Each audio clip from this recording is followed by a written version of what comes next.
ኩላሊቶቻችን ደምን ማጣራትና በሰውነታችን ውስጥ ያለውን ሚዛን መጠበቅን ጨምሮ በርካታ ጠቃሚ ተግባራትን ያከናውናሉ። ኩላሊቶች ስራቸውን በሚያቆሙበት ጊዜም መርዛማ ነገሮች በሰውነታችን ውስጥ ይከማቻሉ። ይህም በቆዳ ላይ የሚታይ ይሆናል። እነዚህ ምልክቶች ቀድሞ መለየት ሕክምና ለማግኘት ይረዳል። የቆዳ ለውጦች ብዙውን ጊዜ የሚታዩት በከፋ የኩላሊት በሽታ ይሄ ማለት በክሮኒክ ኪድኒ ዲዚዝ ደረጃዎች ላይ ነው። ምልክቶችን በንቃት መከታተል ፈጣን ሕክምናም ለማግኘት ያስችላል። ቀድሞ መለየትና ሕክምና መጀመር የኩላሊት መጎዳትን በከፍተኛ ሁኔታ ሊቀንስና ከባድ የጤና እክሎችንም ሊከላከል ይችላል። ስለሆነም በዚህ ቪዲዮ የኩላሊት በሽታ ይሄ ማለት ከባድ ደረጃ ላይ የደረሰ ወይም ደግሞ አደገኛ የሚባል የመጨረሻ ደረጃ ላይ የደረሰ የኩላሊት በሽታ በቆዳችን ላይ የሚያሳያቸውን ምልክቶች ምን እንደሆኑ እንመለከታለን። ስለሆነም እነዚህ ምልክቶች በትኩረት መከታተል ይኖርባችኋል። እኔ ዶክተር አማኑኤል ነኝ። ቪዲዮውን ላይክ እንዲሁም ደግሞ ሼር በማድረግ ጀምሩት። መልካም ቆይታ ይሁንላችሁ። አንደኛውና የመጀመሪያ በቆዳችን ላይ የሚታየው የከባድ የኩላሊት በሽታ ምልክት የቆዳ መድረቅ ነው። ከኩላሊት በሽታ ጋር ተያይዞ ከሚከሰቱት በጣም የተለመዱ የቆዳ ችግሮች መካከል የቆዳ መድረቅና ማሳከክ ይገኙበታል። ኩላሊቶች ትርፍ ፈሳሽን ከሰውነት የማስወገድ ኃላፊነት ስላለባቸው በአግባቡ ስራቸውን በማይሰሩበት ጊዜ በደም ውስጥ መርዛማ ነገሮችና ቆሻሻዎች እንዲከማች ያደርጋል። ታዲያ እነዚህ መርዛማ ነገሮች የቆዳ መቆጣትን፣ መድረቅንና ማሳከክን ሊያስከትሉ ይችላሉ። ቆዳም ከመጠን በላይ በመድረቁ ምክንያት ሻካራና ቅርፊት ያለው ሊሆን በቀላሉ ሊሰነጣጠቅ አልፎ ተርፎም እንደ አሳ ቅርፊት ያሉ ነገሮችን ወይም ደግሞ ንጣፎችን ሊያወጣ ይችላል። ስለሆነም ቆዳ ከመጠን በላይ በመድረቁ ምክንያት የቆዳ ሻካራ መሆንና ቅርፊት ማውጣት ይሄ ማለት የቆዳ መቀራረፍ፣ የመሸብሸብ ስሜት መሰማትና በቀላሉ የቆዳ መሰነጣጠቅ እንዲሁም ደግሞ የአሳ ቅርፊት የሚመስል ገጽታ ማውጣት ይከሰታል ማለት ነው። ታዲያም የቆዳ በጣም መድረቅ የመጨረሻ ደረጃ የደረሰ የኩላሊት በሽታ ባለባቸው ሰዎች ላይ የተለመደ ሲሆን ይህም የኩላሊት እጥበት ይሄ ማለት ዲያሊሲስ ወይም ደግሞ የኩላሊት ንቅለ ተከላ የሚያስፈልገው የጤና ችግር ነው ማለት ነው። ሁለተኛ ምልክቱ በጣም የሚያሳክክ ቆዳ ነው። ከፍተኛ የሆነ የቆዳ ማሳከክ ፒሩራይተስ ይባላል። ይሄ ማለት የከፋ ደረጃ ላይ የደረሰ የኩላሊት በሽታ የተለመደ ምልክት ነው። በተለይም የኩላሊት እጥበት ዲያሊሲስ ወይም ደግሞ የኩላሊት ንቅለ ተከላ በሚያስፈልጋቸው ሰዎች ላይ የተለመደ ነው። የቆዳ ማሳከክ ወይም ደግሞ ፒሩራይተስ የኩላሊት እጥበት በሚያደርጉ ሰዎች ላይ በተለይ ደግሞ ከፍተኛ ችግር ሊሆን ይችላል። ምክንያቱም ደግሞ የእጥበት ሂደቱ በራሱ ቆዳን ይበልጥ እንዲያደርቀው በማድረግ ማሳከኩን ሊያባብሰው ስለሚችል ነው። ማሳከኩ ከቀላል ምቾት መንሳት ጀምሮ የዕለት ተዕለት ኑሮን እስከ ማስተጓጎል ድረስ ሊደርስ ይችላል። ቆዳችሁ ሁልጊዜ ወይም ደግሞ አብዛኛውን ጊዜ ማለት ይቻላል ሊያሳክካችሁ ይችላል። አንዳንድ ሰዎች የአንድ የተወሰነ የሰውነት ክፍል ማሳከክ ያጋጥማቸዋል። ይሄ ማለት መላ ሰውነታቸውን ላይሆን ይችላል ማለት ነው። ስፔሲፊክ ቦታ ላይ ሊያሳክካቸው ይችላል። ማሳከኩ ወደ አብዛኛው የሰውነት ክፍልም ሊሰራጭ ይችላል ማለት ነው። ስለዚህ ማሳከክ ሲባል ተራ ማሳከክ ሳይሆን ከባድ የሆነ የቆዳ ማሳከክ የኩላሊት በሽታ አደገኛ ምልክት ነው። ሶስተኛ የቆዳ ቀለም ለውጦች። ኩላሊቶች ለቆዳ ጤና አስፈላጊ የሆኑትን የቀይ ደም ሴሎች ምርትን የመቆጣጠር ኃላፊነት አለባቸው። ኩላሊቶች በአግባቡ ስራቸውን በማይሰሩበት ጊዜ የቀይ ደም ሴሎች ምርት እንዲቀንስና መርዛማ ነገሮች እንዲከማቹ ሊያደርግ ይችላል። ይህም በቆዳ ላይ የቀለም ለውጥን ሊያስከትል ይችላል ማለት ነው። ታዲያ የቆዳ የቀለም ለውጥ ሲባል የቆዳ መገርጣት፣ የቆዳ መንጣት ወይም ደግሞ አመዳማ መሆን፣ የቆዳ ቢጫ መሆን፣ የጠቆሩ የቆዳ ክፍሎች ይሄ ማለት የቆዳ አንዳንድ ቦታዎች መጠቋቆር ማለት ነው። እብጠቶችና ትልቅ መስመሮች ያሉት ወፍራም የሆነ ቢጫ ቆዳ ሊኖር ይችላል። እንዲሁም ደግሞ ነጭ ነጠብጣቦችን የሚመስሉ ውሃ የቋጠሩ እባጮች ሊፈጠሩ ይችላሉ ማለት ነው። እነዚህ በቆዳ ላይ ሊታዩ ወይም ደግሞ ሊፈጠሩ የሚችሉ የኩላሊት በሽታ ምልክቶች ናቸው። በተለይ የመጨረሻዎቹ አሁን የጠቀስኳቸው ሁለት ምልክቶች የሚታዩት ለረጅም ጊዜ የሚቆይ የማሳከክ ስሜት ኖሮ በተደጋጋሚ ቆዳችሁን የምታኩት ከሆነ ነው ማለት ነው። ስለዚህ ቅድም እንዳልነው የኩላሊት በሽታ ከባድ የሆነ ማሳከክን ይፈጥራል። ከዚህ የቆዳ ማሳከክ ጋር ተያይዞ ደግሞ ሌላ የቆዳ ችግር የሚያስከትል ይሆናል ማለት ነው። ይህም አንዱ ምንድነው? የቆዳ ቀለም መቀየር ወይም ደግሞ የቆዳ መልክ መጥፋት ነው ማለት ነው። አራተኛ ጥፍር ላይ የሚታዩ ለውጦች። የኩላሊት በሽታ በእጅ ወይም ደግሞ በእግር ጥፍሮች ወይንም በሁለቱም ሊሆን ይችላል መልክ ላይ ተጽዕኖ ሊያሳድር ይችላል። የከፋ የኩላሊት በሽታ ያለባቸው ሰዎችም በአንድ ወይም ደግሞ ከዛ በላይ በሆኑ ጥፍሮች ላይ የላይኛው ክፍል ነጭ ሆኖ የታችኛው ክፍል ደግሞ መደበኛ ወይም ደግሞ ቀይ ቡናማ ቀለም ሊኖረው ይችላል። ይሄ ማለት ግማሽ ሌላ ጥፍር ግማሽ ደግሞ ሌላ ጥፍር ይኖራል ማለት ነው። ግማሹ ሌላ መልክ ይኖረዋል፣ ግማሹ ደግሞ ሌላ መልክ ይይዛል ማለት ነው። ሌላው የጥፍር መገርጣት እንዲሁም ደግሞ በጥፍሮች ላይ በአግድም የተሰመሩ ነጭ መስመሮች፣ እነዚህ ምልክቶች ሊፈጠሩ ይችላሉ ማለት ነው። የኩላሊት በሽታን ያመለክታሉ። ጥፍሮቻችን ማወቅ ያለባችሁ ስለ ጤናችን ብዙ መረጃ ይሰጣሉ። ታዲያም በእጅ ወይም ደግሞ በእግር ጥፍሮች ላይ ማንኛውም ለውጥ ካስተዋላችሁ ችላ ማለት የለባችሁም። አምስተኛ የሰውነት እብጠት። ይህ ሁላችሁም የምታውቁት የተለመደ የኩላሊት በሽታ ምልክት ነው። ኩላሊቶች ትርፍ ፈሳሽንና ጨውን ከሰውነት ያስወግዳሉ። ይህንን ማድረግ በማይችሉበት ጊዜ ግን ፈሳሹና ጨው በሰውነት ውስጥ የሚከማች ይሆናል። ታዲያ ይህ ክምችት እብጠትን የሚያስከትል ሲሆን ይህም በእግር ላይ፣ የቁርጭምጭሚት አካባቢ ላይ፣ የእግር መዳፍ ላይ፣ በእጅና ፊት ባሉ አካባቢዎች ላይ እብጠትን ያስከትልብናል ማለት ነው።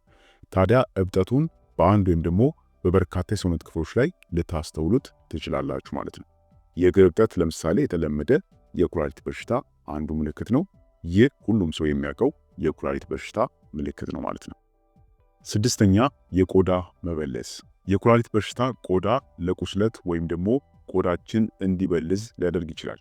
ይህም የሚሆንበት ምክንያት ኩላሊቶች የቀይ ደም ሴሎች እንዲመረት የሚያደርጉ ሆርሞኖችን ስለሚያመርቱ ነው። ታዲያ ኩላሊቶች በአግባቡ ስራቸውን በማይሰሩበት ጊዜ የዚህ ሆርሞን ምርት እንዲቀንስ ያደርጋል። ይህም ታዲያ ቆዳ ይበልጥ ስስ እንዲሆንና በቀላሉ እንዲቆስል ወይም ደግሞ እንዲበልስ ሊያደርገው ይችላል ማለት ነው። ስለዚህ የቆዳ መበለዝም ወይም በቀላሉ መቁሰልም የኩላሊት ችግርን አመላካች ነው። ሰባተኛ ሽፍታ። ኩላሊቶች ቆሻሻን ከሰውነት ማስወገድ በማይችሉበት ጊዜ ሽፍታ በቆዳችን ላይ ሊከሰት ይችላል። በመጨረሻ ደረጃ ላይ ያለ የኩላሊት በሽታ ባለባቸው ሰዎች ላይ የሚታየው አንዱ የሽፍታ አይነት ትናንሽ ክብ ቅርጽ ያላቸውና በጣም የሚያሳክኩ እብጠቶችን ያስከትላል። እነዚህም እብጠቶች ሲጠፉ አዳዲሶች ሊፈጠሩ ይችላሉ። አንዳንድ ጊዜ ደግሞ ትናንሾቹ እብጠቶች እርስ በርስ በመቀላቀል ሻካራና ከፍ ያሉ የቆዳ ንጣፎችን ይፈጥራሉ ማለት ነው። ስለዚህ ሽፍታም አንዱ የኩላሊት ችግር ምልክት ነው። ስምንተኛ የቆዳ ውሃ መቋጠር። በመጨረሻ ደረጃ ላይ ያለ የኩላሊት በሽታ ያለባቸው አንዳንድ ሰዎች ውሃ የቋጠሩ እብጠቶች ሊወጡባቸው ይችላሉ። ታዲያም እነዚህም እብጠቶች በእጆቻቸው ላይ፣ ፊታቸው ላይ ወይም ደግሞ እግሮቻቸው ላይ ሊፈጠሩና ሊወጡ ይችላሉ። ታዲያ እነዚህ ውሃ የቋጠሩ እብጠቶች ይፈነዳሉ፣ ይደርቃሉ፣ እንዲሁም ደግሞ ቅርፊትን ሊያወጡ ይችላሉ። ሲጠፉም ጠባሳ ሆነው ሊጠፉ ይችላሉ ማለት ነው። ይሄ ማለት ልክ በሚፈነዱበት ጊዜ ወይም ደግሞ እነዚህ ውሃ የቋጠሩ እባጮች በሚፈነዱበትና በሚፈርጡበት ጊዜ ጠባሳ ሆነው ይቀራሉ ማለት ነው። ልክ እንደ መግል ማለት ነው። እንደዚህ አይነት ምልክትም የኩላሊት ችግርን ሊያመለክተን ይችላል ማለት ነው። ዘጠነኛ በሆድ ላይ የሚወጣ እብጠት ነው። ይህ የኩላሊት ካንሰር ምልክት ሊሆን ይችላል። የኩላሊት ካንሰር በመጀመሪያዎቹ ደረጃዎች ላይ ምልክት የሚያሳየው አልፎ አልፎ ነው። ካንሰሩ እየገፋ ሲሄድ ግን በጎን በኩል በሆድ ላይና እንዲሁም ደግሞ በወገብ አካባቢ እስፔሻሊ በታችኛው የጀርባ ክፍል እብጠት ወይም ደግሞ ጠንከር ያለ ነገር ሊያስከትልና ሊፈጠር ይችላል ማለት ነው። በእነዚህ ቦታዎች ላይም እብጠት መሰማት ከባድ ያልሆነ ሌላ የጤና ችግር ምልክትም ሊሆን ይችላል። ይሄ ማለት ሁልጊዜ የኩላሊት አመላካች ወይም ደግሞ የኩላሊት ችግር አመላካች ላይሆን ይችላል ማለት ነው።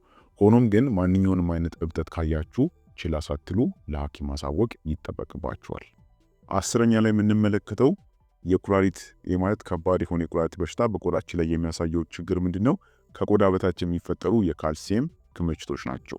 ኩላሊቶች እንደ ሶዲየም እና ፎስፌት ያሉ ማዕድናትን በሰውነታችን ውስጥ የማመጣጠን ኃላፊነት አለባቸው።